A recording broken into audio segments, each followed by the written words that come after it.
અહીંયા તો બધા અહીંયા તો સાસુ કેટલી વહુને સાચવે, વહુ કેટલું સાસુને સાચવે, બેવ સાથે મૂવી જોવા જાય. અહીંની કોઈ વાત જ નથી. આપણે આ ફળિયામાં રહેવું.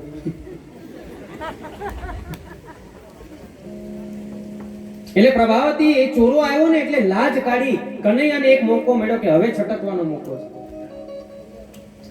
એ લાજ કાઢીને તો લાજથી કઈ સાવ ન દેખાયો નહીં, થોડું ઝાખું ઝાખું તો દેખાતું.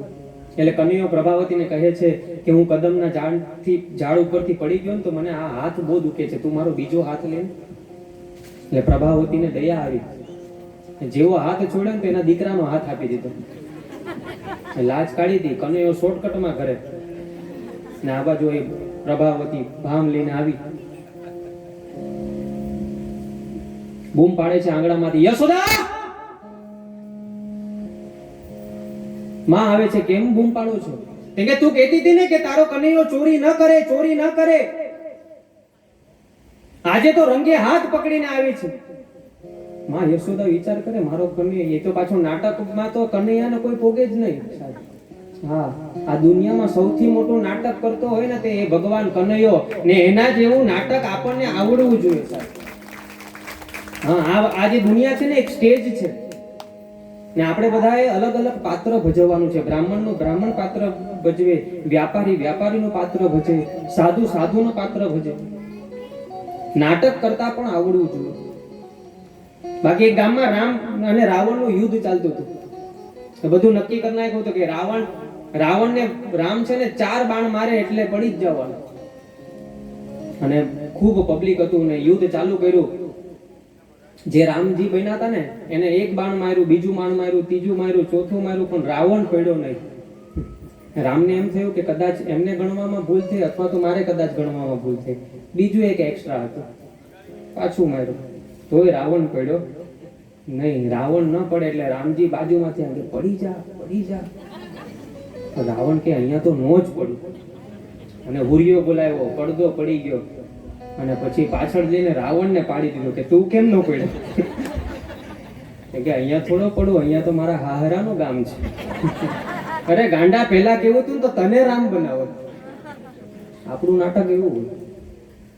એટલે આ એક દુનિયા છે ને એક સ્ટેજ છે. કનૈયાને જે નાટક એ પોતે સૂઈ ગયો તો. પ્રભાવતી આવે છે, માં યશોદાને ઠપકો આપે છે, આજે રંગે હાથે પકડીને લાવી છે. માં યશોદા કહે છે કે તું ભાનમાં તો છો, મારો કનૈયો તો સૂતો છે. લાજ આમ ઉપર કરીને જોયું તો પોતાનો જ કપૂડો. કે તું? કે હા. પણ ત્યારે પ્રભાવતીએ બહુ સારું કીધું હતું, જ્યારે પકડ્યો હતો ને ત્યારે કનૈયો જતો, રસ્તામાં કઈ ગડબડ થઈ ગઈ. એમ જ્યારે પકડીએ ને ત્યારે ભગવાન જ હોય, પણ રસ્તામાં જે 2-5 બંગલા 2-4 ગાડી મળી જાય ને ત્યારે તકલીફ થાય.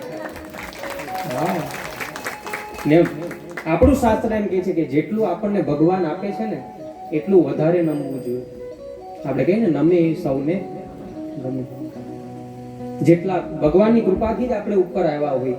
અને જ્યારે આપણે મોટા માણસ થઈ જાય ને ત્યારે નમે ને એ બધાને જ ગમે. એટલે ભગવાને ગોકુળમાં એટલી બધી ચોરી કરી, મધુમંગલની છાસ પીધી. ગોવર્ધનજીની કાલે આપણે પૂજા કરી. બધી નાની નાની દીકરીઓ કાત્યાયનનું વ્રત કરે છે. બધી દીકરીઓ અલુણા ને જે કઈ આવતું કરતા હોય ને, ગોરમાં રે સાસુ રે જે સવાઈ દિયા. બધા બેનો ગાય.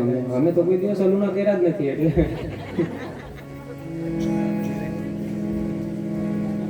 એટલે કાત્યાયનનું વ્રત કર્યું. અને ભગવાન ગોકુળમાં ઘણા બધા રાક્ષસો આવ્યા એટલે ભગવાન કૃષ્ણ વિચાર કરે કે હવે આપણે કોઈ અલગ ક્ષેત્રમાં જવું જોઈએ રહેવા માટે.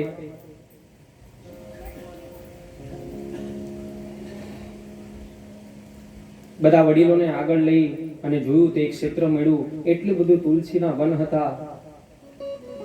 વિચાર કરે કે આપણે અહીંયા રહેવું જોઈએ. નામ હતું વૃંદાવન.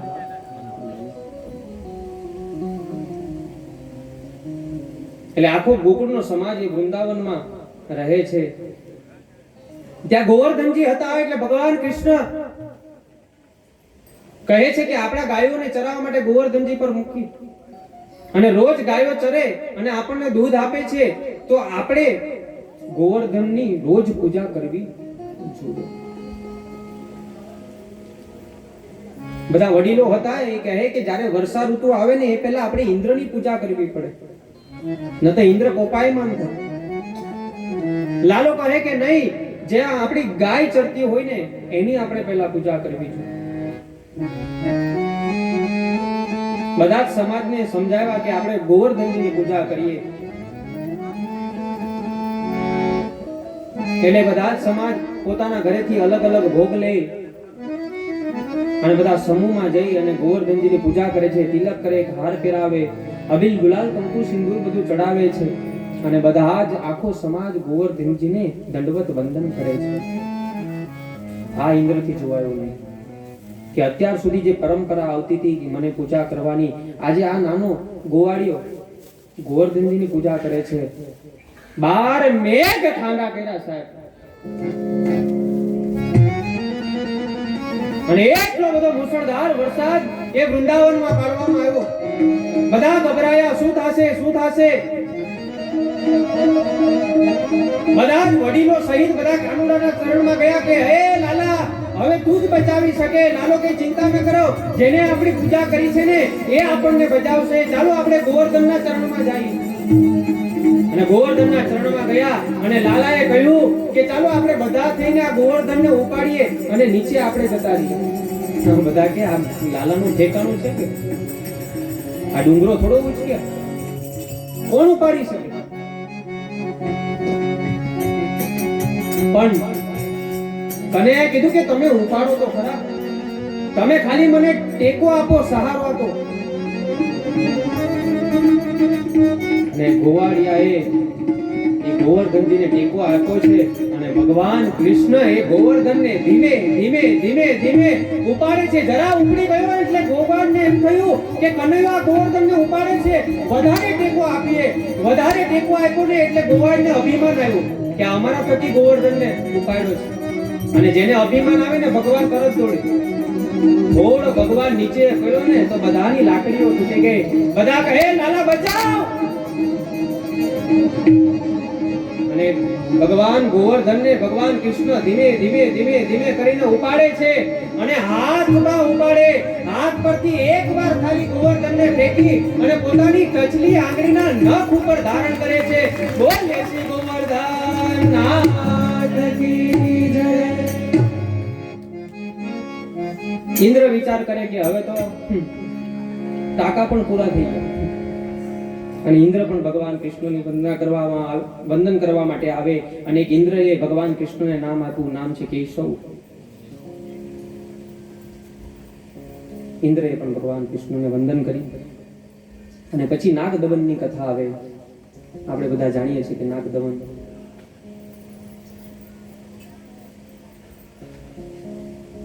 ભગવાન કૃષ્ણને ગોપીઓનો ઉપદેશની કથા આવે છે. ભગવાન કૃષ્ણ બધા જ ગોપીઓને ઉપદેશ આપે છે. ભગવાન કૃષ્ણ ગોપીઓને કહે છે કે હું જ્યારે મુરલી વગાડતો હોઉં, હું જ્યારે વાંસળી વગાડતો હોઉં, ત્યારે તમે દોડી દોડીને બધા પોતાનું ઘરકામ મૂકી, પોતાના છોકરાઓને મૂકી અને અહીંયા યમુનાના કિનારે તમે આવી જાઓ. શું કામ?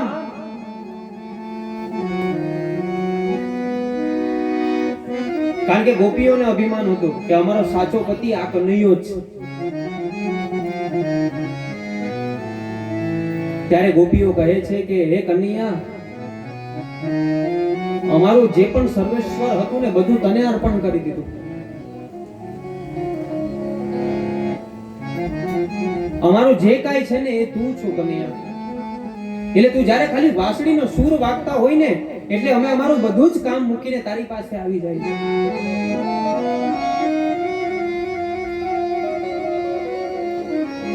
ત્યારે ભગવાન કૃષ્ણ કહે છે જ્યારે શરદ પૂનમ આવે ને ત્યારે તમે યમુનાના કિનારે આવજો, આપણે રાસ રમીશું. શું કામ? ગોપીઓનું અભિમાન કરો. અને શરદ પૂનમની રાત આવી,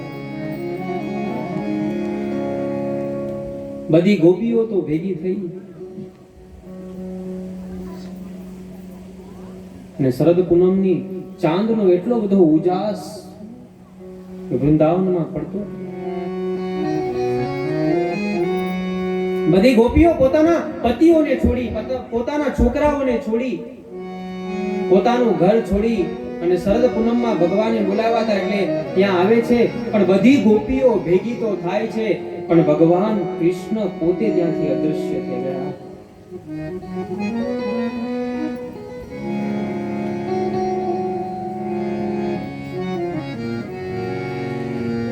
ગોપીઓ આમ તેમ જોવે છે કે આપણને તો બોલાવ્યા, પણ ભગવાન કનૈયો ક્યાં છે? લાલો ક્યાં છે? ત્યારે ભગવાન પોતે તો દેખાતા નહોતા અને ગોપીઓ રડે છે કે આ લાલાએ આપણને તો બોલાવ્યા, પણ આપણને મૂકીને જતો રહ્યો. આંખમાંથી અશ્રુની ધારા જાય છે. કોઈ ગોપી એમ કહે છે કે એ રાધાજીને બહુ પ્રેમ કરતો ને એટલે રાધાજી કદાચ કૃષ્ણને લઈને જતા રહ્યા હશે.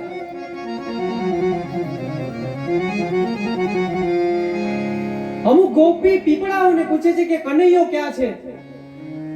એક ગોપી કહે શું કામ પીપળાને? તો કે એ થોડો ઊંચો છે ને, કદાચ જોયો હોય તો લાલો ક્યાં ગયો.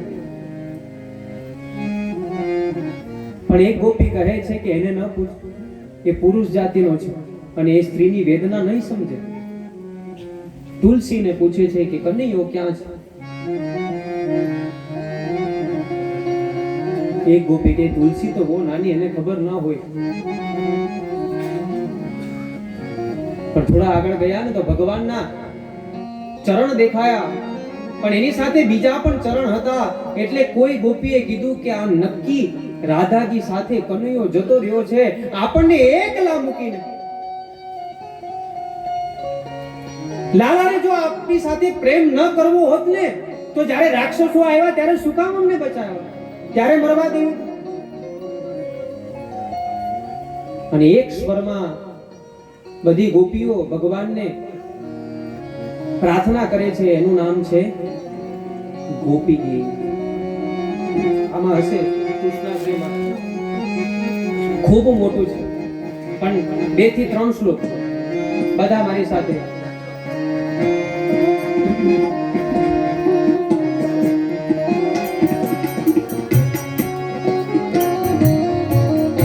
जयति देदिकं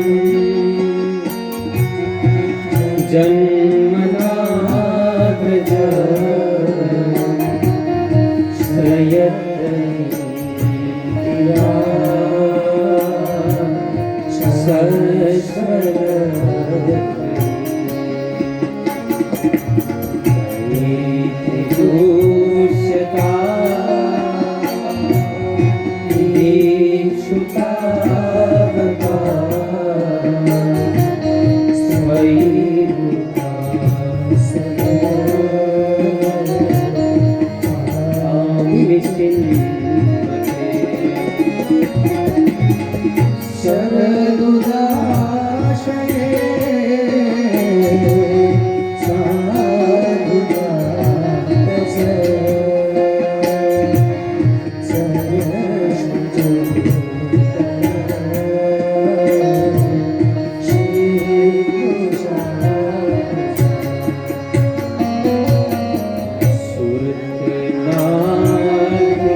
અંતમાં કહે છે તવ કથામૃતમ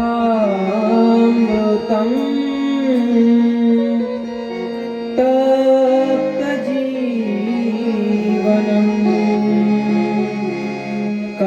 विरीडितं कल्मषापहम्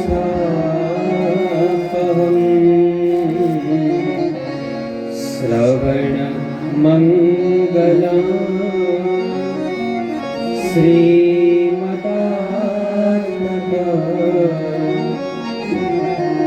भुवि गुणन्ति ते भूरिदा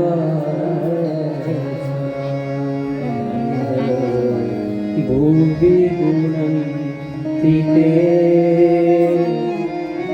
ભૂરિદા. એક સ્વરમાં જે ગોપીઓ રડી છે ને એનું નામ છે ગોપી ગીત. તવ કથામૃતમ તપ્ત જીવનમ. લાલા તારા કથા વગર પણ અમે રહી શકતા નથી, તારા ગુણગાન અમે સાંભળવા વગર રહી નથી શકતા. અને હવે જો તું અમને ન દેખાય ને તો અમે અમારા બધાના પ્રાણ જાતા કરશું. અને એટલી સરસ સ્તુતિ કરી ભગવાન કૃષ્ણ એ બધી જ ગોપીઓને દર્શન આપ્યા. અને શરદ પૂનમની રાત હતી એટલે ભગવાન કૃષ્ણએ વિચાર કર્યો કે આપણે બધા જ મળીને રાસ રમીએ. પણ ગોપીઓ ઘણી બધી હતી પણ કનૈયો એક જ હતો. એટલે બધી ગોપીઓને ખોટું ન લાગે ને તો જેટલી ગોપીઓ હતી ને ભગવાને એટલો કનૈયાના સ્વરૂપ લીધા. એટલો સરસ રાસ. બધા ભગવાનોને પણ એમ થયું કે આજે વૃંદાવનમાં રાસ રમાય છે પણ only for ladies, no gents. જેન્ટ્સમાં ખાલી, પુરુષમાં ખાલી એક જ હતો, મારો કનૈયો. પણ આ બાજુ ભગવાન મહાદેવ કહે નહીં, જાવું તો છે ગમે એ થાય. પાર્વતીજી તૈયાર થાય છે. ભગવાન શંકર કહે ક્યાં? અરે આજે રાસ છે વૃંદાવનમાં. મહાદેવ કે મારે આવું છે. કેમ કે ત્યાં તમારે ન હોય, ત્યાં તો બધી ગોપીઓ છે, સ્ત્રીઓ છે. પણ ભગવાન શંકર કે નહીં, આવું જ છે. एक दिन वो भोले भंडारी बनकर ब्रिज किनारी गोकुल में आ गए हो, गोकुल में आ गए। भोले भंडारी बनकर ब्रिज किनारी गोकुल में आ गए।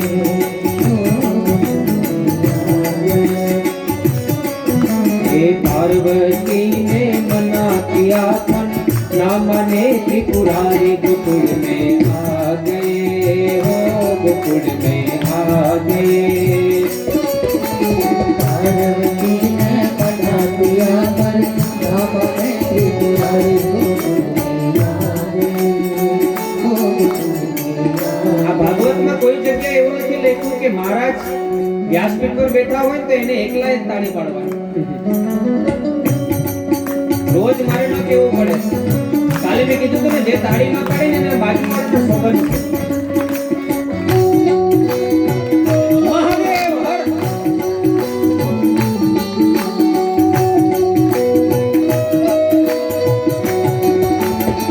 પાર્વતી ના પાડે છે પણ મહાદેવ કે મારે આવું જ છે. મહાદેવ કે મને તને જો વાંધો હોય ને તો મને સ્ત્રી બનાવી. પાર્વતીને થોડું ગમ્યું. પાર્વતી વિચાર કરે તમે આખા શરીરે ભસ્મ લગાવી છે, પહેલા તો તમે સ્નાન કરો. ભગવાન શંકરે સ્નાન કર્યું છે, બધી જટા બધી છૂટી કરી છે અને પાર્વતી ભગવાન મહાદેવને તૈયાર કરે છે. પહેલો જો બ્યુટી પાર્લર નો જેને લાભ લીધો હોય ને અમારા મહાદેવ છે.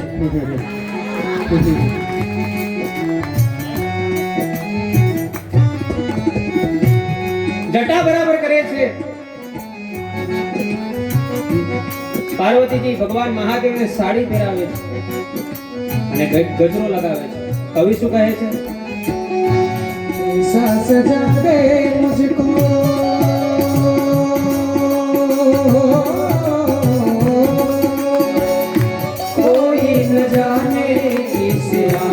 को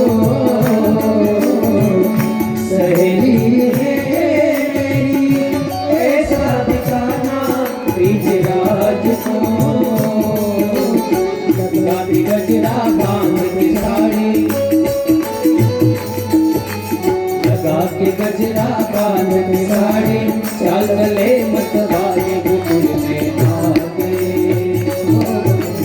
પાર્વતી કે તમને સ્ત્રી બનાવ્યા, તમે બહુ સરસ સ્ત્રીમાં દેખાવ છો, પણ ત્યાં જઈને મને એ લાલો પૂછે કે આ કોણ છે?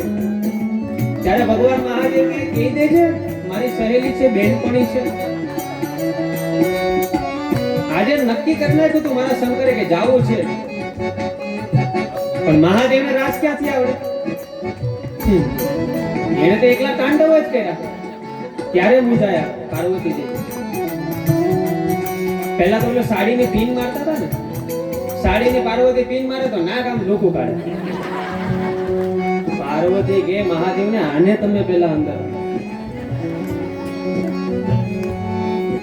આજે કોઈ ગોપી જોઈ જશે ને રાસમાં તો બધી ભાગી જશે. એ બરાબર એક મહાદેવને તૈયાર કર્યા પાર્વતી.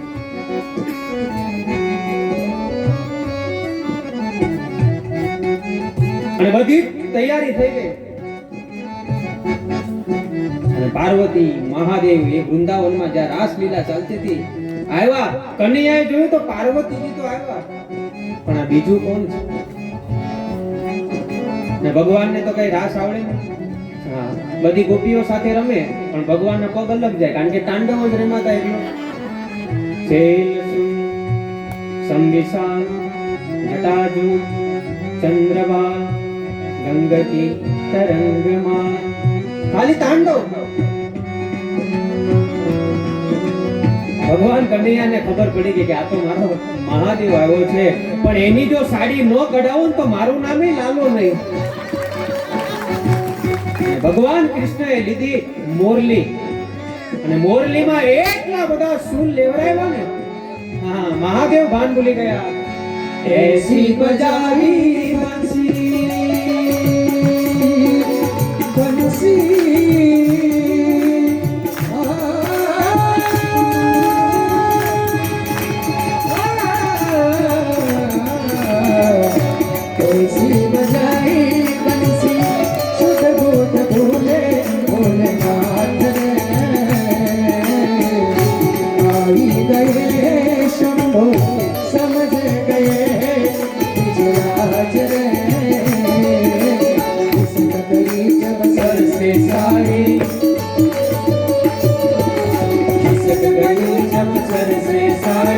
मुस्कुराए बनवारी को कुंड में आ गए हो, कुंड में आ गए.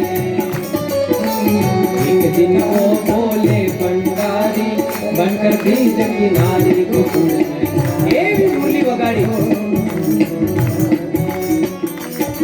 साहिब भगवान कृष्ण मुरली वगाड़ता है तो बधानो भान भूली जवाय.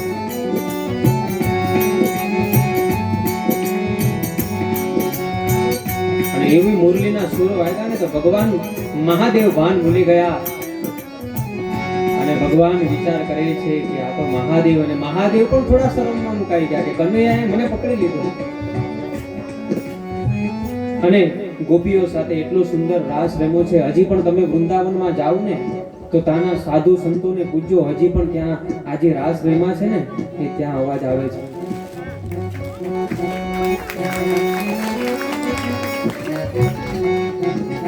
એટલો સુંદર હજી વૃંદાવનમાં જાઓ હજી પણ રાસનો અવાજ આવે. અને જ્યારે શરદ પૂનમ આવે ને તો એવા મોટા મોટા સંતો ત્યાં રાસ રમવા માટે જાય છે.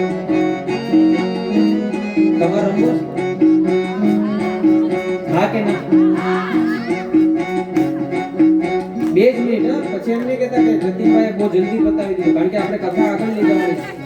જેમને રમવો હોય તો જો સાધુ સંતો જો રાસ રમવા જતા હોય તો આપણે પણ અહીંયા રમવો જોવે. 2 મિનિટ માટે પાછળ જેને રમવો હોય તો પાછળ રાઉન્ડ કરે, પણ વડીલોનું ધ્યાન રાખજો કે આપણે આજુબાજુ ઉંમરવાળા બેઠા છે એમનું ધ્યાન રાખજો. જલ્દીથી 2 જ મિનિટ.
અમારા ફ્લાવર સિટીમાંથી પ્રકાશ મામા અને સુગર સાહેબ આવા છે તેમને પણ અહીંયાથી શબ્દોથી સ્વાગત કરું.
નંદલાલાને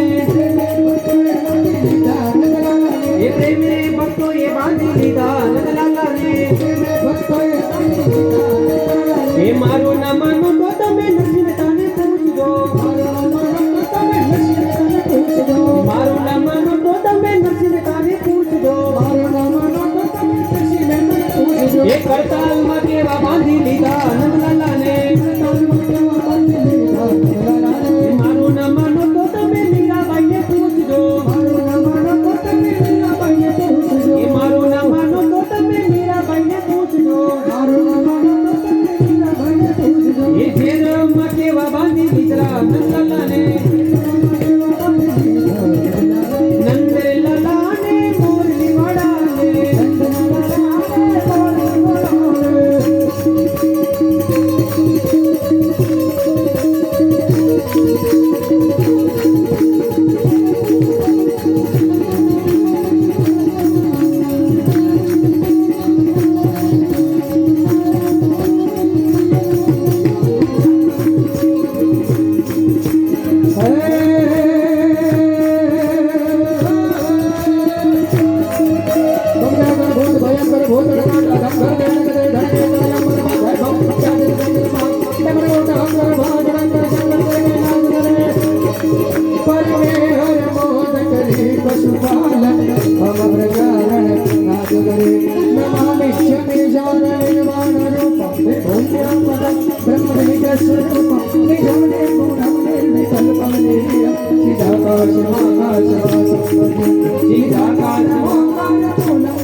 બોલે કૃષ્ણ કનૈયા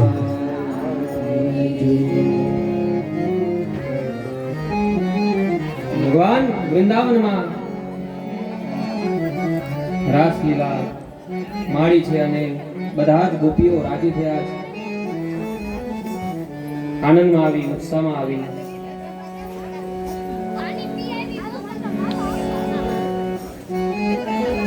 આપણા કથા મંડપમાં આંતરરાષ્ટ્રીય કથાકાર અને અમારા મોટા ભાઈ પૂજ્ય આશીષભાઈ વ્યાસ આવ્યા છે, તો આપણે એમને તાળીઓથી વધાવી લેશું આપણને આશીર્વાદ માટે.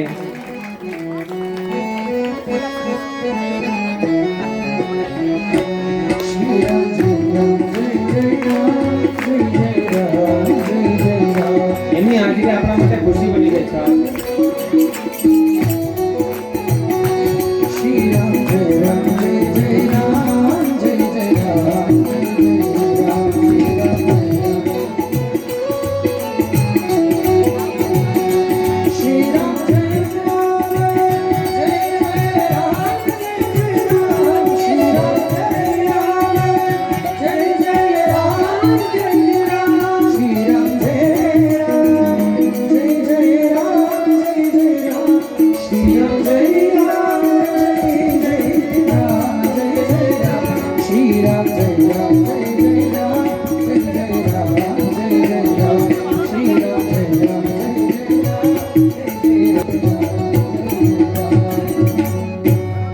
ભગવાન વૃંદાવનમાં રાસ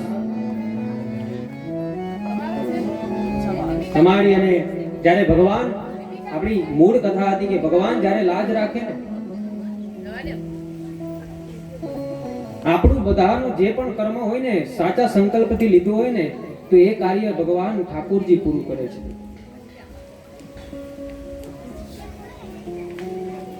અને ગોપીઓએ જ્યારે ભગવાન કૃષ્ણને યાદ કર્યા ને, તો ગોપીઓના ગોપી ગીતથી ભગવાન કૃષ્ણ આવ્યા ને મેં મનથી આશીષભાઈને યાદ કર્યા તો આશીષભાઈ આવ્યા.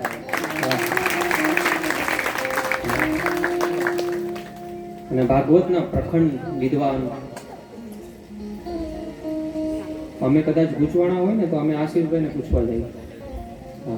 એટલા વિદ્વાન આશીષભાઈ વ્યાસ. તો સૌ પ્રથમ એ બેઠા હોય ને, અમારે બોલવું હોય તો હિમાલયમાં ગુલ્ફી વેચવા જેવું થાય. બરાબર. અને આપણે હવે ભગવાનના દીવા તરીકે કંસને મારવાનો છે ભાઈ. હા, આપણે બેમાંથી કોઈ પણ મારીએ, મારવાનો પાકું. તો પહેલા આપણે આશીષભાઈ પૂજ્યપાદ પૂજ્ય ચરણ આવ્યા છે, તો આપણે એમને પહેલા આશીર્વચન લઈએ અને પછી આપણે આગળની કથાને દર્શન કરીએ. તો પૂજ્ય આશીષભાઈ વ્યાસને વિનંતી કરું કે મંચસ્થ પર આવી અને બધાને આશીર્વાદ આપે.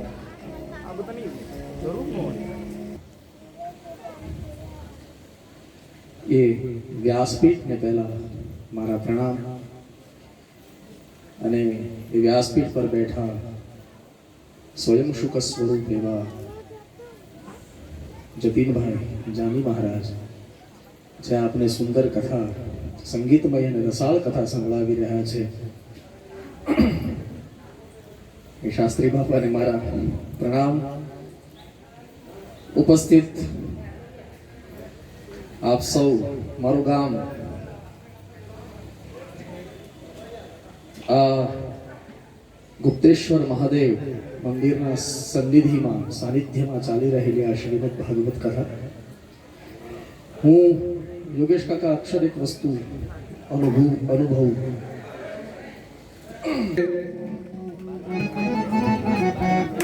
જેઓને બહાર ગામ જવાથી પોતાનો કિંમતી સમય, જે કંઈ પણ સમય મળ્યો છે એ આપણને ફાળવી અને વિદાય લઈ દીધો. અમને મારા બેન દીપાબેન આવ્યા છે આશીર્વાદ આપવા માટે. આશીષભાઈ તો બહાર ગામ જવું હતું, પણ એ પણ જાય છે. મેં કીધું આપણે અડધો કલાક કથા સાંભળવી પડશે, કારણ કે બેન પહેલી વખત ભાઈનો લાભ લે છે કથાનો, અને એમના આશીર્વાદ મળી જાય ને તો અમારે આવીને આવી કથા ચાલતી નથી. અને થોડીક ક્ષણમાં આપણે ભગવાનના કથા વિવાહ માટે ભગવાનના વિવાહ માટે આપણે કથાને આગળ દર્શન કરીએ. એ પહેલા બધા કાલે કથા પતાવીને નાસ્તો તો કરો છો ને, પ્રસાદ રૂપે કરો? હા કે ના? અત્યારમાં લાગી ગઈ લાગે ભૂખ, અવાજ ન થાવ. કાલે જે આપણે કલાહાર કર્યું હતું, એમનું રસિકભાઈ પોકાર અને અમારે બટુકભાઈ ગોસ્વામી, એ બેવ પરિવાર થકી હતું. તો આપણે એ બેવ પરિવારને તાળીઓથી વધાવી લઈશું. સાહેબ, ઉદાર દિલ હોવો જોઈએ. બાકી આપવું હોય ને તો ગમે ત્યાંથી નીકળે, પણ દિલ છે ને ઉદાર હોવું જોઈએ. મેં થોડા દિવસ પહેલા કીધું કે ઓલા અંધારામાં ટોકીસમાં બેસાડે તો આપણને ગમે. 1 રૂપિયો થાળીમાં નાખવું હોય તો 2 વખત વિચાર આવે નાખવું કે ન નાખવું, પણ 250 રૂપિયાના પોપકોર્ન તો આપણને ભાવે છે. અંધારામાં બેસાડે તો પણ આપણને ગમે. અહીંયા અમે તમને અજવાળામાં બેસાડીએ તો પણ ગમતું નથી. અને ત્યાં જાઓ ને તો બધા ફ્રેશ બ્રેશ થઈને જાય. અહીંયા અમે તમને પૂછ્યું કે તમે સ્નાન કરીને આવ્યા કે એમ? હા, કથા મંડપમાં આવો ને એટલે ભગવાન કનૈયો તમને પવિત્ર કરી નાખે. અપવિત્રમ પવિત્રો વા સર્વાવસ્થમ ગતો પીવા યાસ્મરે પુંડરીકાક્ષો સભાયામ ભયંતર સૂચિ. તો આપણે બધાએ જ આજે પણ આપણે નાસ્તો કરવાનો છે, પણ કહેવાનું નથી શું છે, સરપ્રાઈઝ. હા, આજે તો હું નાસ્તો કરીશ. દરરોજ હું રહી જાઉં છું, કારણ કે આજે તો અમારા પાડોશીનો નાસ્તો છે. એટલે અમારા ફ્લાવર સિટીમાંથી અમારે છે ને 11ની ટીમ છે, એક આખી ટીમ છે 11ની, અને એમના તરફથી આજે આપણને નાસ્તો પ્રસાદ રૂપી આપે છે. એમાં અમારે 11માં કદાચ નામ મારથી લેવામાં કદાચ ભૂલાઈ જાય તો અમારે વિક્રમભાઈ પરમાર ફ્લાવર સિટી, પછી તારસભાઈ, પછી અમારે હેમાંશુભાઈ મિસ્ત્રી ઉર્ફે ડેનિશભાઈ, જયેશભાઈ બાપુ, પ્રશાંતભાઈ, રાજેન્દ્રભાઈ અક્ષર માર્બલ, અમારે પ્રિયંક પટેલ કઈ ગયા? પ્રિયંકભાઈ છે ને? અમારે પ્રિયંકભાઈ પટેલ અમારો પરમ મિત્ર, સાથે અમે ભણવામાં, અને અત્યારે કોઈ જગ્યાએ તકલીફ પડે ને તો 108 જેવું કામ છે એમનું. આવ્યા છે કે પ્રિયંકભાઈ? હા. અને એમાંથી પ્રશાંતભાઈ, અમારે ચિરાગભાઈ, જયેશભાઈ બાપુ, એ બધા 11ની અમારી ટીમ છે. અમારી એટલે હું 12મો છું પણ કાચો પાકો. અને એમના તરફથી આજે આ નાસ્તાનું આયોજન છે, તો આપણે બધા જ તાળીઓથી વધાવી લેશું અને અહીંથી એવા આશીર્વાદ આપીએ કે ભગવાન એમના બધાની મનોકામના પૂર્ણ કરે અને ભગવાન 10 ગણું આપે. અને જે પણ બહારથી મહેમાન આવ્યા છે, સ્વાગતભાઈ ચિંતનભાઈ અત્યારે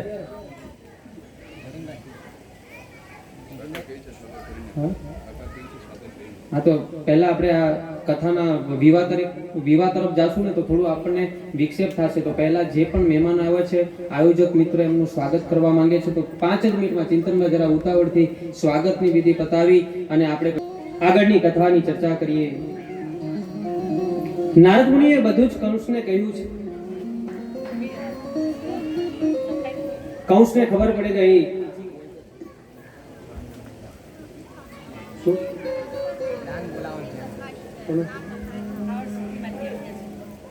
હા, ચિંતનબેન બતાવી.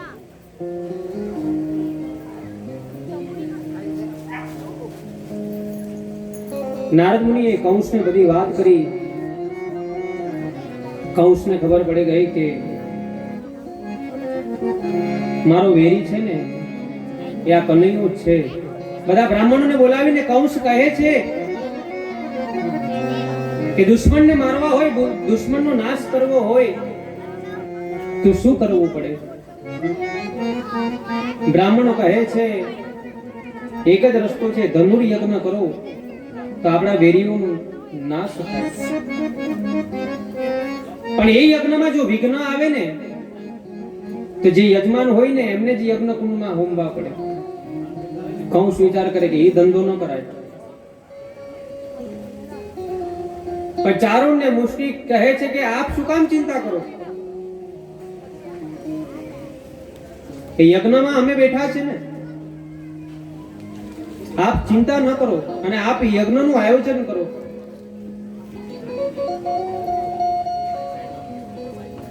એટલે યજ્ઞનું આયોજન કરવામાં આવ્યું અને ભગવાન કૃષ્ણ અને બલરામને આમંત્રણ આપવા માટે નક્કી થયું. પણ કોને મોકલું? અક્રૂરજીને કહ્યું કે તમે જાઓ નંદ બાબાના આંગણે અને લાલાને અને બલરામજીને આમંત્રણ આપો યજ્ઞનું કે મથુરા આવે.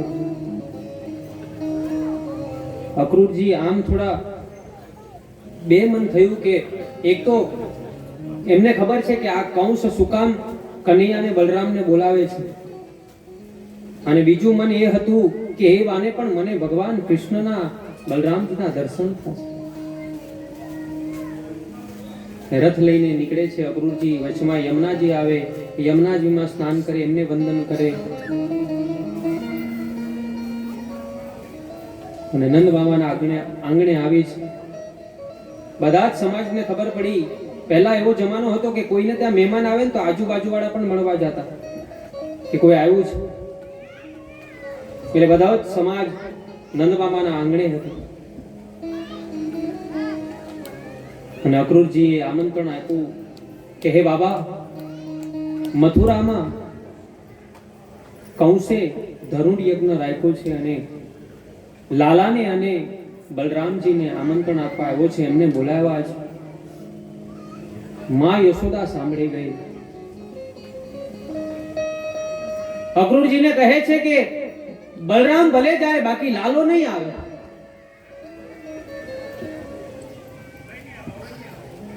નંદ બાબા કહે છે એમને આમંત્રણ તો આપવા.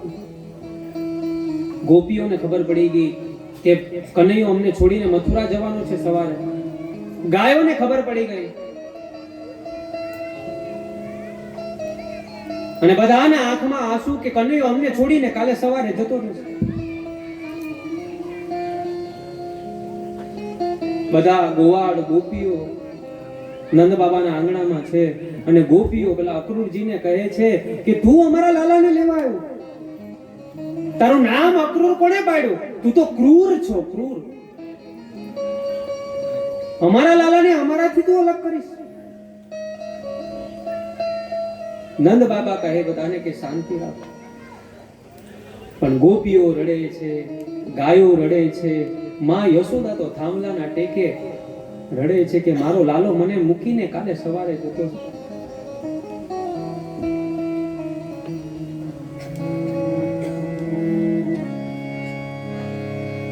જેને જેમને ખબર પડી અને કે કનૈયો કાલે સવારે અમને છોડીને મથુરા જતો રહેવાનો છે,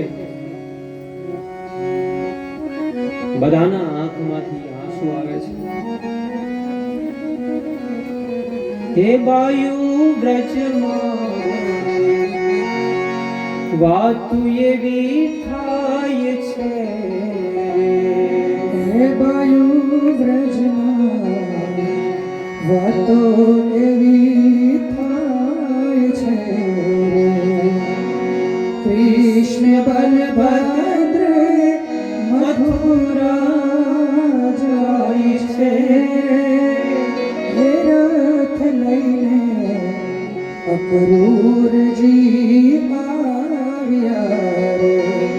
આગો નંદ બાબાના આંગણામાં જે પણ બેઠા હતા ને બધા સ્તબ્ધ થઈ ગયા. બધાના આંખમાંથી આંસુ જાય અને એટલા બધા રડે છે, એટલા બધા રડે છે ને.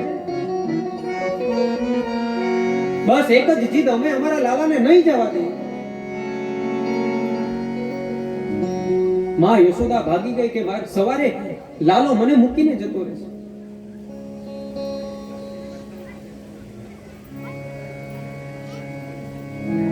નંદ બાબા અક્રૂરજીને બધું સન્માન કરી, અક્રૂરજીને ભોજન કરાવી અને લાલાને ખબર પડી ગઈ કે આજે મારી માં આખી રાત નહીં સૂવે.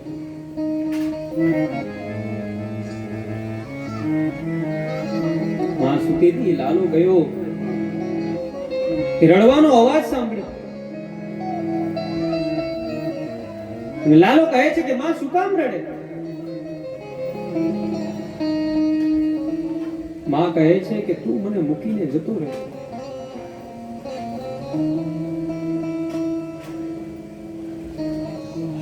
આપણે આગળ ચર્ચા થઈ હતી કે માને જો સૌથી વધારે પાત્ર પ્રિય હોય ને તો એ છે એનો દીકરો.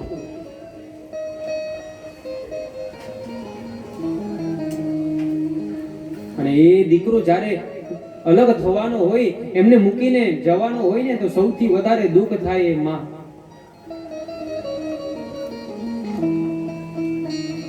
બે દીકરા હોય કે ત્રણ દીકરા હોય, પણ માં પ્રેમ તો બધા ત્રણે સરખો જ કરે, અથવા તો ચારે ચારને સરખો જ કરે. ગંગાનો પ્રવાહ જેવો છે, સરખો પ્રવાહ માનો.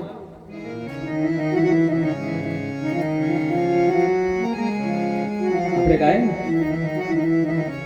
મીઠા મધુ में मीठा में बुलाए,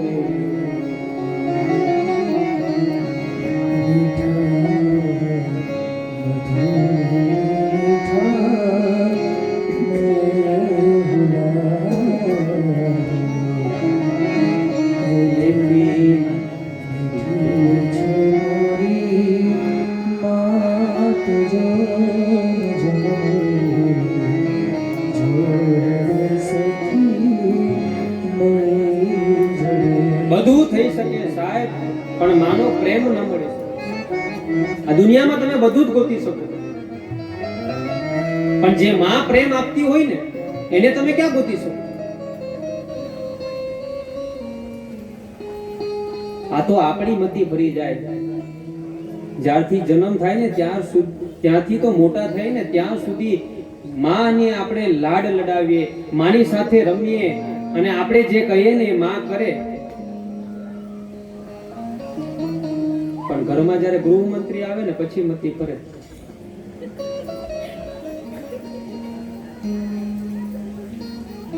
પહેલા માં યાદ આવે ને પછી.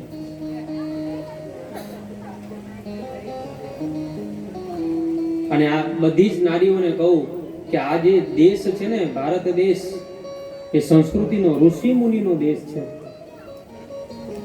કોનો દેશ છે? ઋષિ મુનિઓનો. આપણે ખાલી મા બાપને શું આપી શકીએ? એ લોકોની શું ઈચ્છા હોય? ખાલી એક ટાઈમ ભોજન, બીજું કાંઈ ઈચ્છા ન હોય, અથવા તો 2 ટાઈમ ભોજન, બીજું કાંઈ ઈચ્છા ન હોય. અને એટલું જો આપણે આપી ન શકીએ ને તો આ દુનિયામાં, ભારત દેશમાં રહેવાનો આપણને કોઈ અધિકાર નથી.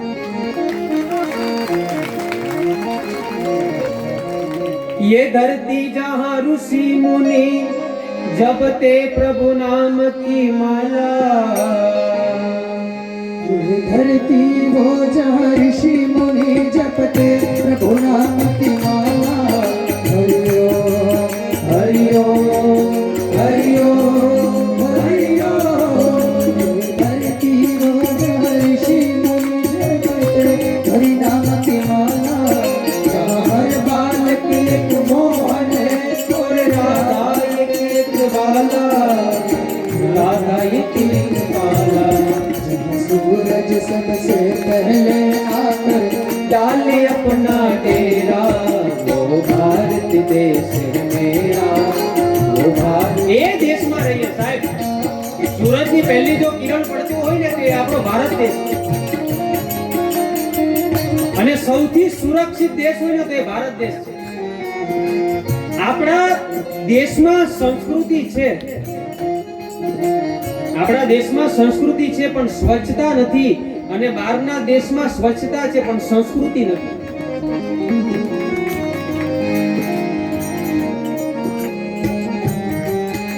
સાહેબ ભગવાનનો પાર માનજો કે આપણને ભારત દેશમાં જન્મ આપ્યો. હા, અત્યારે આફ્રિકામાં આપ્યો તો કાઢ્યા હતા જાંબો જાંબો મળતે સંસ્કૃતિ તમને. ભગવાનનો કઈ પાર માનો ને એ પણ પાછું ગુજરાતમાં. હા,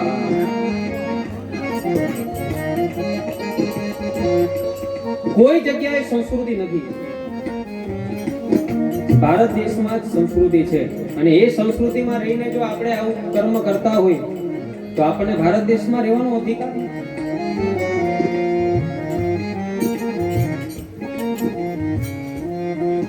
અને સૌથી વધારે માને જ્યારે એ દીકરો પોતાથી અલગ થઈ જાય ને, અથવા તો દીકરો કોઈ જગ્યાએ બહાર ગયો હોય અને સૌથી વધારે જો યાદ આવે ને તો માને એનો દીકરો યાદ આવે.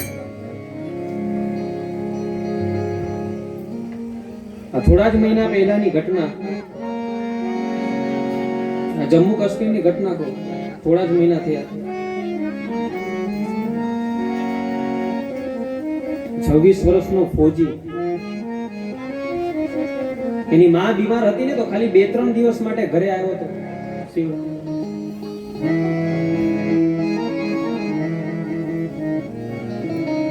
માને મળવા ખાલી 2-3 દિવસ માટે આવ્યો અને ત્યાંથી ફોન આવ્યો કે હવે આવી જાઓ, અહીંયા જરૂર છે.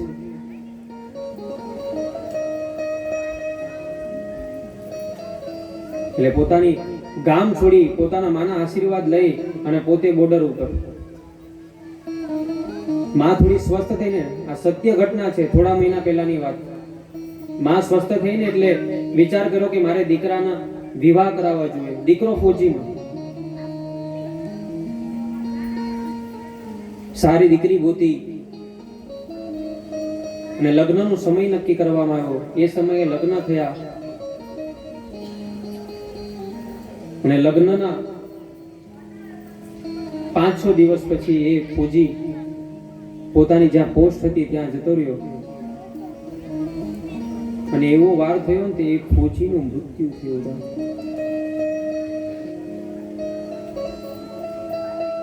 અને એની માને જ્યારે સમાચાર મળ્યા ને કે મારો દીકરો દેશ માટે જીવ આપી દીધો ને,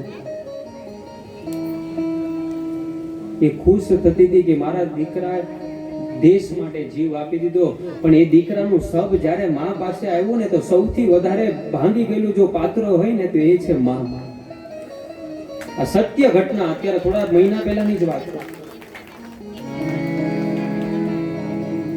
અને એ માં વિચાર કરતી હતી કે આ મારો એકનો એક જ દીકરો છે, કદાચ બીજો દીકરો હોત ને તો એને ફૌજમાં મોકલે. ભાઈ આપણે સુરક્ષિત રહીએ ને એ માટે આપણા જે બધા ફૌજીઓ છે ને, આર્મીઓ છે ને, આપણે સારી રીતે રહીએ, આપણે પ્રસંગમાં એન્જોય કરીએ ને એ માટે એ લોકો દેશની રક્ષા કરે.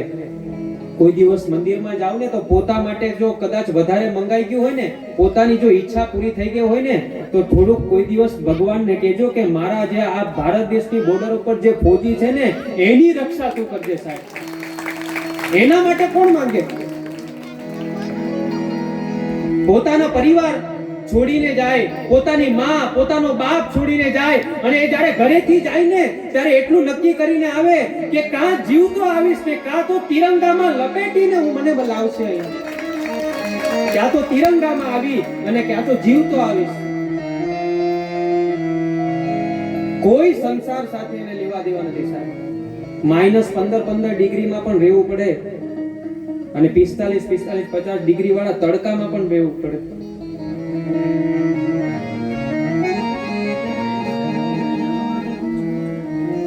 કોઈ દિવસ માંગજો મંદિરમાં જઈને પ્રાર્થના કે હે ભગવાન, તું એ તો મારી બધી જ પ્રાર્થના સ્વીકારી, પણ આ જે આપણા દેશની રક્ષા કરે ને એમને સારું સ્વાસ્થ્ય આપજે અને દીર્ઘ આયુ આપજે.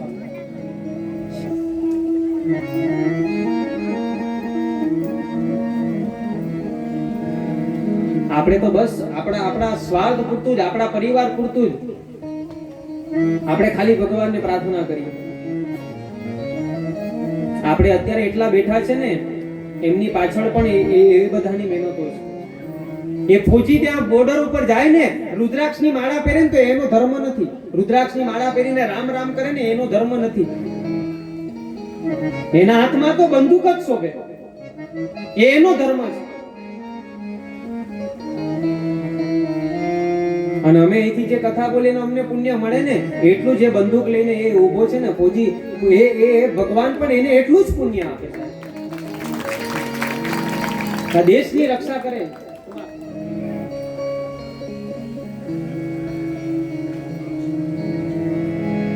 એટલે હંમેશા દીકરો છે ને માને પ્રેમ કરે.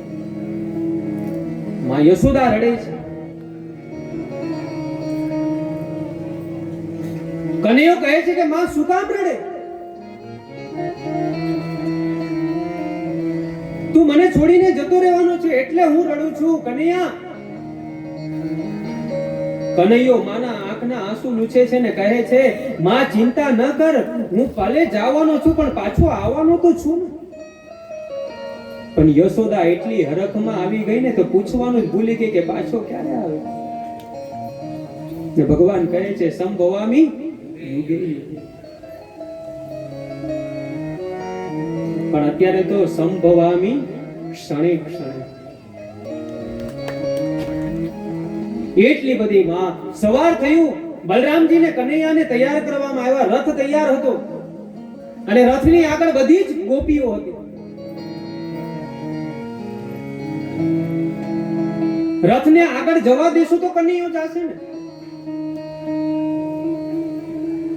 નંદ બાબા સમજાવે છે આવું ન કરો, પણ ગોપીઓ કોઈ માનતી નથી, ગોવાળ કોઈ માનતો નથી. અને બલરામજી અને નંદ બાબાને એ રથમાં બેસાડવામાં આવ્યા.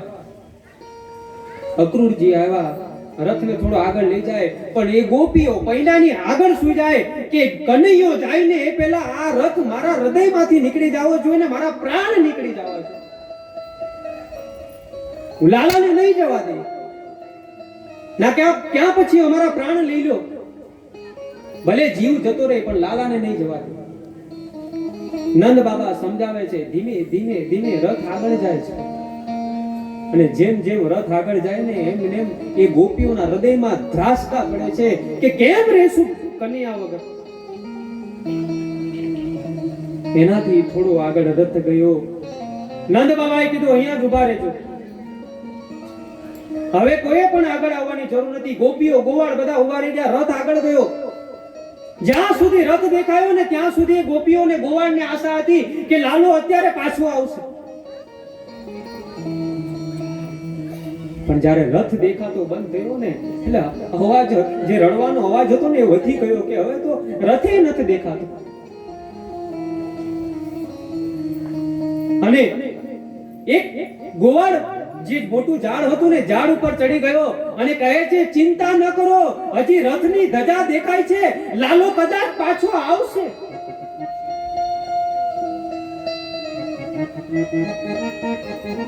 અને રથની રજા દેખાય ને એટલે ગોપીઓ ને ગોવાળ ને જે પણ હતા ને એમને હતું કે અત્યારે લાલો પાછો આવશે, પાછો આવશે. થોડા રાજી થયા પણ એ નિરાશ થઈને એ ગોવાળ પણ નીચે ઉતરી ગયો કે હવે તો રથ પણ નથી દેખાતો. એનાથી એક મોટો ગોવાળ હતો ને એ બીજું જે ઊંચું વૃક્ષ હતું ને એ વૃક્ષ ઉપર ચડી ગયો અને ગોપીઓ ને ગોવાળ ને કહે છે ચિંતા ન કરો, હજી પણ રથની દૂર જે છે ને ડમરીઓ દેખાય છે, કદાચ લાલો પાછો આવશે.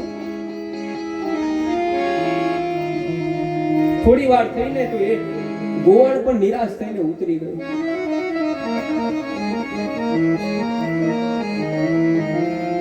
અને બધા જ ગોપીઓને ગોવાળના આંખમાંથી આંસુ આવી ગયા અને કહે છે કે હવે લાલો આપણને મૂકીને ચલો. ભાગવતના બધા જ શ્લોક આખા લખાયા છે, પણ અહીંયા વ્યાસજી અડધો શ્લોક મૂકી દીધો કે એ ગોવાળિયાઓને એ ગોપીઓ પાછા ઘરે કેવી રીતે ના આવ્યા ને એ વ્યાસજી પણ લખી નાખ્યા. એટલા બધા વિરહમાં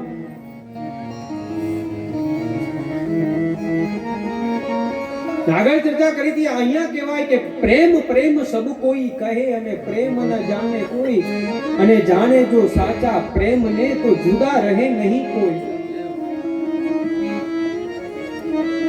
ગોપીઓ ને ગોવાળે જે લાલા ને કનૈયાને જે પ્રેમ કર્યો છે એટલો કોઈ ન કરી શકે. એવું ન સમજતા કે કનૈયાએ ખાલી રાધાને જ વધારે પ્રેમ કર્યો છે, એવું નહીં સમજતું કે અથવા તો મીરાને જ વધારે પ્રેમ કર્યો. અને એ જ્યારે ભક્ત જ્યારે બોલાવે ને ત્યારે ભગવાને આવું છે. જ્યારે જ્યારે એ ગોપીઓ ને એ ગોવાળ જ્યારે ભગવાનને સાચા હૃદયથી બોલાવતા ને તો ભગવાન ત્યારે હાજર હતા. ધૂળની ડમરીઓ પણ દેખાવાનું બંધ થયું. બધા નિરાશ થયા કે હવે લાલો આપણને છોડીને જતો રહ્યો.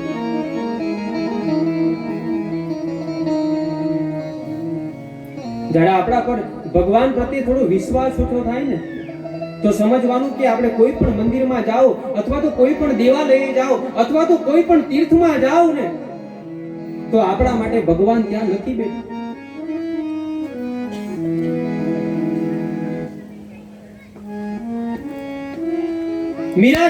મીરાબાઈને જ્યારે કનૈયો છોડીને જતો રહ્યો, રાધાને જ્યારે કનૈયો મૂકીને જતો રહ્યો ને પણ એ રાધાએ કઈ કનૈયાને ઠપકો નથી આપ્યો, પણ રાધાના હૃદયમાં એક વસ્તુ હતું કે મારો લાલો મારો કનૈયો મને મૂકીને જતો રહ્યો છે. અને જ્યારે કનૈયો છોડીને ગયો ને ત્યારે રાધા, મીરા અને જે ગોવાળો જે હતા ને બધા કનૈયાને પુકાર કરતા હતા, રાધા હું તારી દ્વારિકા મને મારી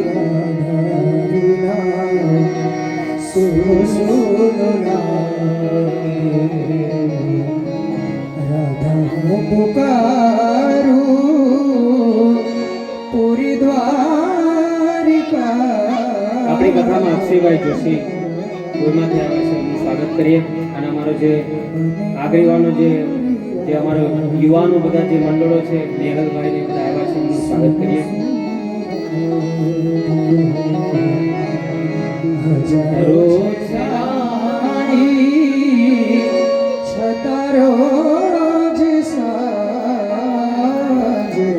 બધા પુકાર કરે છે લાલાને. રાધાની યાદ મને કાંટા જેવી. જેટલી રાધાજી અને જેટલા મીરા ભગવાન કૃષ્ણ માટે રડ્યા છે ને એટલો જ કૃષ્ણ રાધાને મીરાની યાદમાં રડ્યો છે. ખાલી એવું નથી કે ભક્ત જ ભગવાન માટે રડે. અમુક ભક્ત હોય ને તો ભગવાને પણ રડવું પડે છે.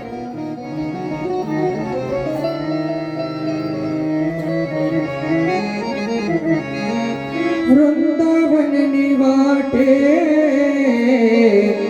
તરસે મારી આંખો, રાધા તારી યાદોને આવી છે પાંખો. વૃંદાવનની વાટે વાળા તરસે મારી આંખો, રાધા તારી યાદોને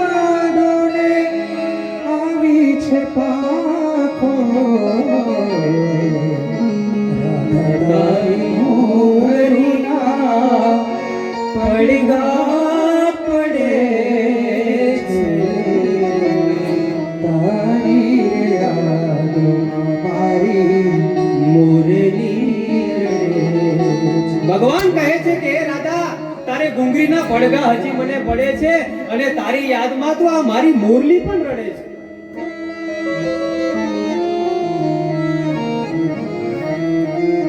ભગવાન પણ ભક્ત માટે રડે છે. આ દ્વારિકાનો પ્રસંગ કહું છું ટૂંકમાં. ચારણનો દીકરો કોલવા ભગત રોજ નિત્ય નિયમ ભગવાન દ્વારિકાના મૂર્તિ ઉપર દૂધ ચડાવવા માટે જાય અને પોતે માલધારી. એક દિવસ એમને બહાર જવાનું થયું એટલે એના નાના ભાઈ નાભાને કહ્યું કે હું બહાર ગામ જાઉં છું ને, તો એક દિવસ તું ભગવાનને દૂધ ચડાવજે, દૂધ પીવડાવજે. એ કોલવો ભગત બહાર ગયો ને, અને નાભો બિચારો એટલો ભોળો માલધારી, એકદમ ભોળો માલધારી, વિચાર કરે કે મારો મોટો ભાઈ ગયો છે ને, આજે મને કહ્યું છે દૂધ આપવાનું, પણ નાભાને એમ થયું કે મારો મોટો ભાઈ છે ને એ ભગવાનને દૂધ પીવડાવતો છે. એટલે આખું બોગરું ભરીને દૂધ લઈ જાય છે અને દ્વારિકાના મંદિરમાં આવે છે. અને નાભો કહે છે, હે કાળિયા ઠાકર, આજે મારો ભાઈ બહાર ગયો છે, એ નહીં આવી શકે એટલે હું બોગરું ભરીને દૂધ લાવ્યો છું, ચાલો મુખો ખોલો, હું આપને દૂધ પીવડાવું. પણ કોઈ દિવસ મૂર્તિમાંથી મોઢું ખુલ્યું ભગવાન?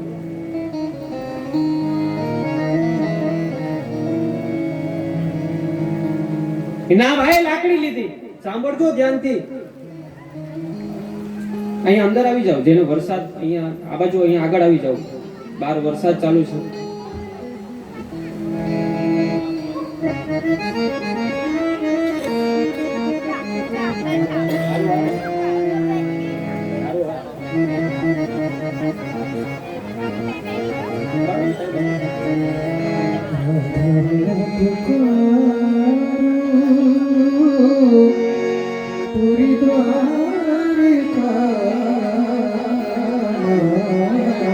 પાછળ જગ્યા ન હોય તો આગળ અહીંયા આવી જાઓ.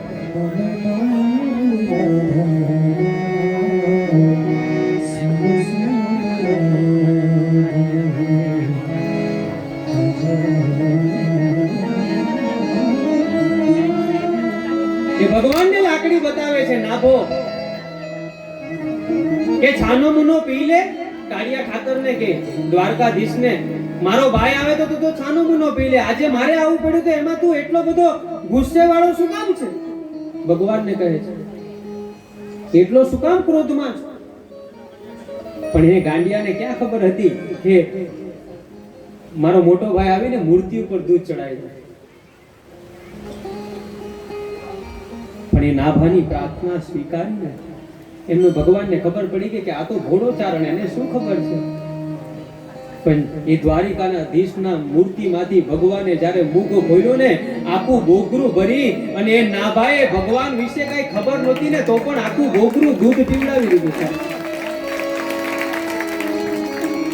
એમને તેમ કે મારો મોટો ભાઈ રોજ દૂધ પીવડાવતો હશે ને આ કાળિયા ઠાકર પીતો હશે. પણ જ્યારે બીજા દિવસે મોટો ભાઈ આવ્યો ને, ત્યારે નાભો કે તારો ભગવાન તો બહુ ક્રોધી છે. હા, ધીમેથી કીધું તો દૂધ ન પીધું, પણ લાકડી બતાવી તો તરત પી ગયો. મોટો ભાઈ કે શું વાત કરે? અરે હા હા, ભલે મારા કપડા થોડા છાણ વાળા હતા, ગંદા હતા, ભલે હું 2 દિવસથી નાયો નતો, પણ દૂધ તો સારું હતું. મેં એને તારા ભગવાનને બહુ સમજાવ્યો પણ પીધું જ નહીં, પછી લાકડી બતાવી પડી. ત્યારે છાનો મુનો પી ગયો અને મોટા ભાઈના આંખમાંથી આંસુ આવી ગયા. 12 વર્ષથી દૂધ પીવડાવું ને કોઈ દિવસ દ્વારકાધીશે નથી પીધું, અને મારા ભાઈને તો ઘોડો ચારણ, એને તો ખબર નથી, અને એ કાળિયો ઠાકર દૂધ પી ગયો. પોતાએ બોગરું લીધું અને તાજું દૂધ ભરી અને આજે નક્કી કરીને ગયો કે આજે જો દ્વારકા વાળો દૂધ ન પીવે ને તો ત્યાં જ સમાધિ લઈ લેવી છે. અને બોગરું લઈને દ્વારકાના મંદિરમાં જાય અને ભગત ચારણ ભગત કહે છે, મૂર્તિનો પાછળનો ભાગ છે ને ત્યાં બેઠો અને દ્વારકા વાળાને કહે છે કે મારો ભાઈ આવ્યો ને ત્યારે તું એ દૂધ પીધું ને, આજે હું દૂધ લઈને આવ્યો છે તો તું અહીંયા આવ અને દૂધ પીવે ને તો જ તને સાચો માનું. અને મુંગટમાંથી અવાજ આવ્યો કે દૂધ પીવડાવવું હોય ને તો સામે આવવું પડે, આગળ તો આવ મારા ભગત. કોઈલો ભગત કહે છે કે આગળ નહીં આવું, તારે જો દૂધ પીવું હોય ને તો તું અહીંયા આગળ આવ. ત્યારે મુંગળમાંથી અવાજ આવ્યો કે ભગત તારા પગ શું કઈ ભાંગી ગયા છે? મને પાછળ બોલાવે છે એની કરતા તું અહીંયા આવ. અને આ વચન સાંભળીને મોટો પાણો લીધો પથ્થર અને પોતાના પગ પર પાણા મારી મારીને પોતાના પગ ભાંગી નાખ્યા. અને પછી દ્વારકાધીશને કહ્યું છે કે હવે તો મારા પગ ભાંગી ગયા છે, હવે તો તું આવ. અને સાહેબ દ્વારકાનું મંદિર છે ને, કોઈ પણ મંદિર છે ને ઉગમણા દરવાજાનું હોય, કોઈ પણ મંદિર. અને દ્વારકાનું મંદિર પણ ઉગમણા દરવાજે હતું, પણ આ ભગતના કહેવાથી ભગવાને આખું મંદિર ફેરવવું સાહેબ. હજી પણ જાજો આથમણે મંદિર છે દ્વારકાનું, પેલા ઉગમણે હતું. આ ચારણની ભક્તિ છે સાહેબ. જ્યારે ભક્ત બોલાવે ને ત્યારે ભગવાને અવશ્ય આવવું પડે. પણ આપણે ક્યારે બોલાવીએ? બહુ દુઃખ હોય ને ત્યારે. હે પરમાત્મા બહુ દુઃખ પડ્યું છે, આમ કર નાખજે, તેમ કર નાખજે. આ પ્લેનમાં બેઠા હોય ને, પ્લેનનો પાયલોટ જો એમ કે ને 2 જ મિનિટમાં પ્લેન ક્રેશ થઈ જશે, હા 200 હનુમાન ચાલીસા બોલતા થઈ જાય. ન આવડતી હોય ને તો ત્યારે હનુમાન દાદો યાદ આવે. અને હનુમાન દાદાની વાત આવીને એટલે કહું, કષ્ટ ભજન ખાલી દિલથી ત્યાં વંદન કરો ને તો અમારા જીવનમાં કોઈ દિવસ કષ્ટ ના આવે. એવો દાદો બેઠો છે સાહેબ. તુમ રક્ષકા હુ ડરના. હનુમાનજી રક્ષા કરે ને તો કદાચ રાતના 12 વાગે કોઈ અજાણતી જગ્યા પર જાવ ને તો પણ તમને કોઈ મલિન તત્વ મળી ન શકે સાહેબ. અને ભગવાન ભક્ત બોલાવે ને એટલે ભગવાનને અવશ્ય આવવું. એટલે ભગવાન કૃષ્ણ અને બલરામ મથુરામાં 2 જણાનું આગમન થયું છે. સમય ઘણો થઈ ગયો છે. જેમને જાનમાં જવું હોય, જોડાવવું હોય, ચિંતનભાઈ ક્યાંથી નીકળવાનું છે? હે હા તો એ તમે તૈયારી કરાવો. વરસાદમાં બહુ નાખતા નહીં. જેમને જાનમાં જવું હોય તો અત્યારે જતો રહેજો, પછી હું કથા ચાલુ કરું ને પછી વિક્ષેપ થાય. જેમને પણ જવું હોય હું એક ગુણ ગવડાવું અને તમારી પાસે એક જોડી મોકલાવું. જેમને જાનમાં જવું હોય પણ એમાં નાખીને જાજો. જોડી આવે એટલે જતા નહીં રહેતા બધા.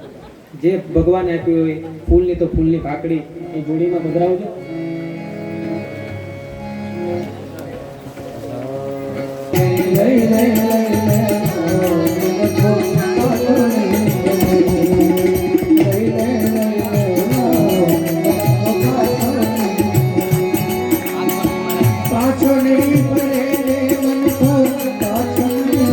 ઋષિભાઈ મકરાણી ગરીબોની એટલી બધી સેવા કરે છે ને, આમને તાળીઓથી વધાવી લેજો સાહેબ. હા, બીજાને જમાડે ને પોતે જમે એ અમારા ઋષિભાઈ. એમને વિનંતી કરું મંચસ્થ પર આવે.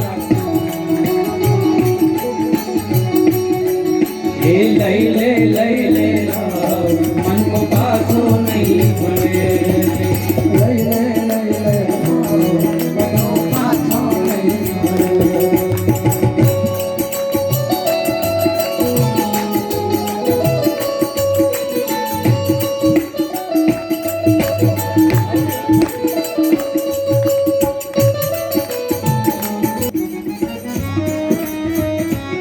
અને શહેરમાં પહેલી વાર આવે છે. નંદ બાબા એ લાલાને કહે છે કે તું બહુ તોફાની છો,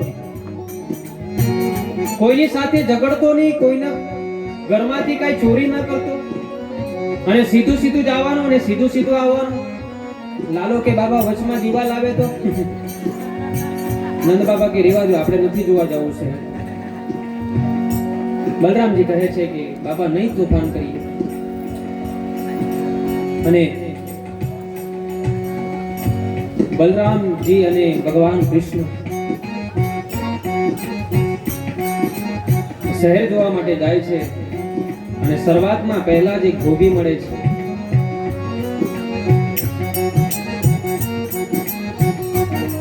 કંસનો ધોબી હતો, કપડા ધોતો હતો.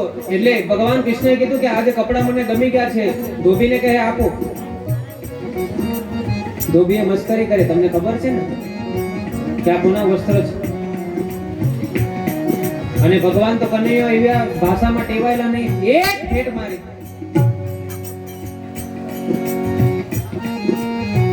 બુદ્ધિના પડદા ખુલી ગયા.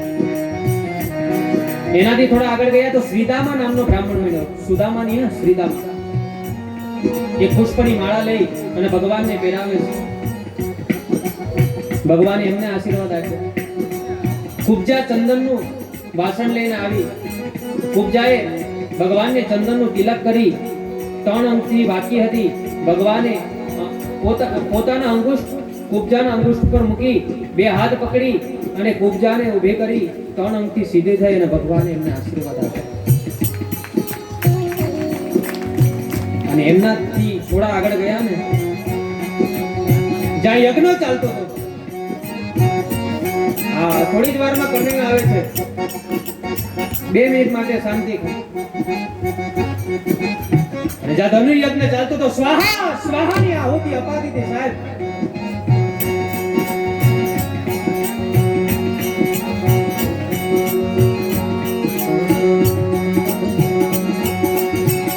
અને એટલી બધી પહેરેદારી હતી. ચારુલ, મુશ્રીક, એરાવત, હાથી. કુલિયાપીરનો એક હાથી હતો.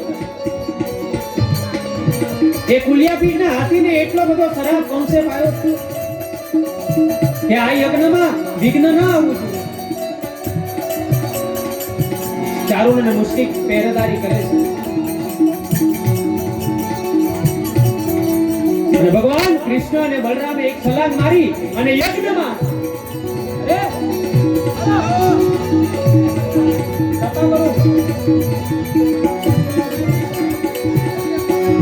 ચારુલ ને મુશ્રીકો ભરાઈ ગયા છે.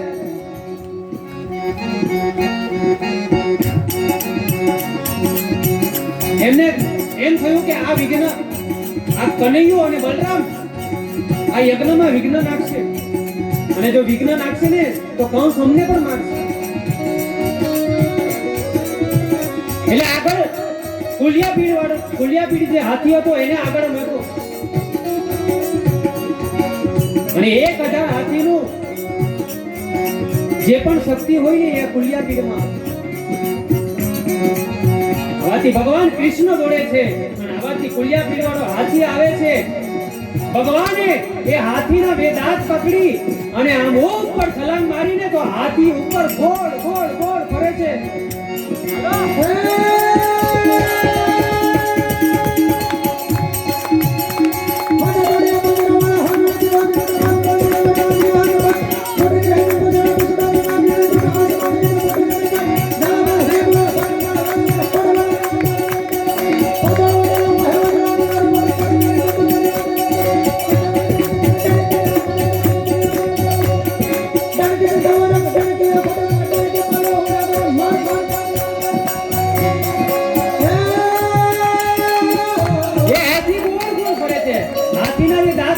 ભગવાન કૃષ્ણના હાથમાં રહી ગયા. હજી હાથી નથી મળ્યો. એક દાંત હતો અડધો બલરામજીને આપ્યો. પોતાનો અડધો દાંત હતો એ ભગવાન કૃષ્ણએ રાખ્યો. બલરામજીને કહ્યું ચિંતા ન કરતો, આ હથિયાર મળી ગયું આપણને.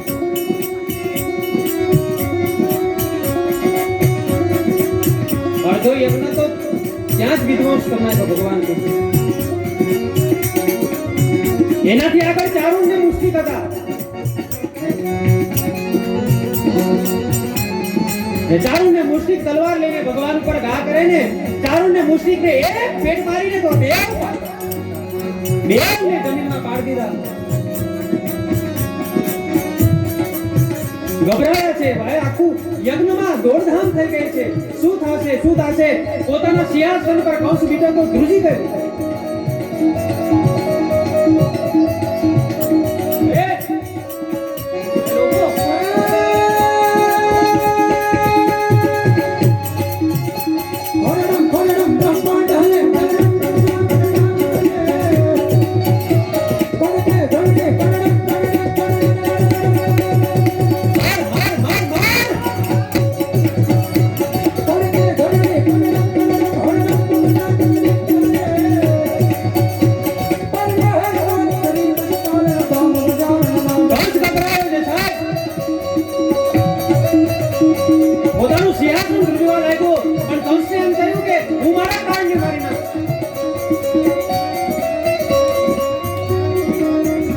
ગળામાંથી આખા યજ્ઞનો વિધ્વંસ કરી અને ભગવાન કૃષ્ણ કંસ બાજુ જાય છે. એક છલાંગ મારીને ત્યાં તો કંસની સામે અને જ્યાં કંસ તલવાર કાઢે ને ત્યાં તો કંસને ભગવાનને પોતાના હાથથી ગળામાંથી પકડી અને કંસને ઊભો કરી નાખ્યો સાહેબ. કરી દો આદમ બકલાંબા હાહાકારમ ઓમકારમ ઓમકારમ ઓમકારમ આખો યજ્ઞ વિધ્વંસ.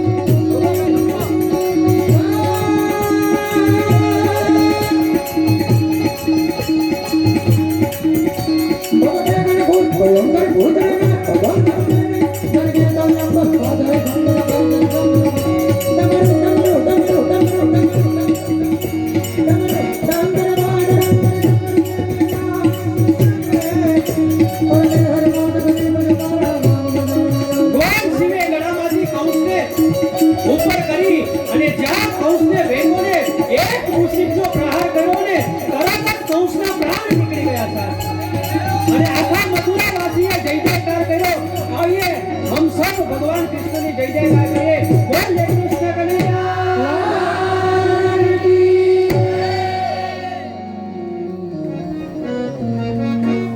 હા, એમનો થોડો કંસ મરે આતરડા ઢીલા થઈ જાય. મામા પ્રત્યે પ્રેમ બહુ હતો એમ.